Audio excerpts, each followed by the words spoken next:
Everyone. आज हम बात करेंगे लॉ ऑफ टॉर्ट्स के एक लीडिंग केस के बारे में, एशबी वर्सेस वाइट। तो चलिए सबसे पहले बात कर लेते हैं इस केस के फैक्ट्स के बारे में। इस केस में डिफेंडेंट एक पार्लियामेंट्री इलेक्शन में रिटर्निंग ऑफिसर के तौर पर काम कर रहा था, जबकि प्लेंटिफ एक क्वालिफाइड वोटर था और अपनी मर्जी के मुताबिक कोई से भी दो कैंडिडेट्स को वोट कास्ट कर सकता था।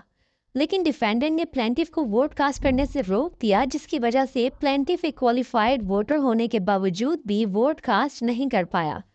लेकिन जिन दो कैंडिडेट्स को प्लेंटिफ वोट कास्ट करना चाहता था और उसे वोट कास्ट करने नहीं दिया गया, वो दोनों बिलाहर फिर भी जीत चुके थे। प्लेंटिफ ने डिफेंडेंट के अगेंस्ट एक्शन लेते हुए सूट फाइल कर दिया for the injury done to him. आइए बात करते हैं प्लेंटिफ के आर्गुमेंट्स के बारे में। प्लेंटिफ ने इस केस में आर्गुमेंट्स करते हुए ये कहा कि he has the right to vote, जो कि उसे कॉमन लॉ ने दिया है, और he is a qualified voter. इस राइट को किसी भी लीगल ग्राउंड के बगैर डिनाई किया गया है। डिफेंडेंट के बिहाफ पर ये आर्गुमेंट्स किए गए कि ये एक्शन मेंटेनेबल नहीं है। प्लेंटिफ को कोई भी एक्चुअल डैमेज नहीं हुआ, क्योंकि प्लेंटिफ जिन दो कैंडिडेट्स को वोट कास्ट करना चाहता था वो वैसे भी जीत चुके हैं। अब बात करते हैं इस केस के डिसीजन के बारे में। ट्रायल कोर्ट ने प्लेंटिफ के हक में फैसला दिया और कंपनसेशन के तौर पर कुछ कॉस्ट भी अवार्ड की। लेटर ऑन इस केस के डिसीजन के अगेंस्ट अपील भी फाइल की गई और अपील में ये डिसीजन मेजॉरिटी ऑफ जजेस की तरफ से रिवर्स भी किया गया, जो कि डिफेंडेंट की फेवर में जाता था। लेकिन लॉर्ड चीफ जस्टिस हॉर्ट ने एग्री ना करते हुए ये राय दी कि प्लेंटिफ का एक्शन मेंटेनेबल था अकॉर्डिंग टू कॉमन लॉ।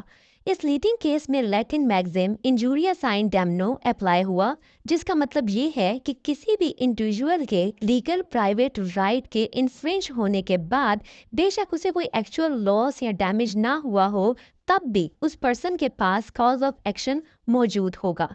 मतलब जहां भी किसी के राइट को इंजर किया गया हो, बेशक उसे इंजरी की वजह से कोई भी एक्चुअल डैमेज ना हुआ हो, तब भी उसका एक्शन मेंटेनेबल ही होगा।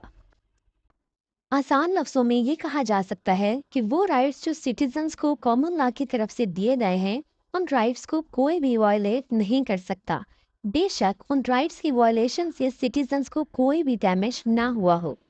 Nobody has a right to violate or infringe someone's legal private rights imposed by common law.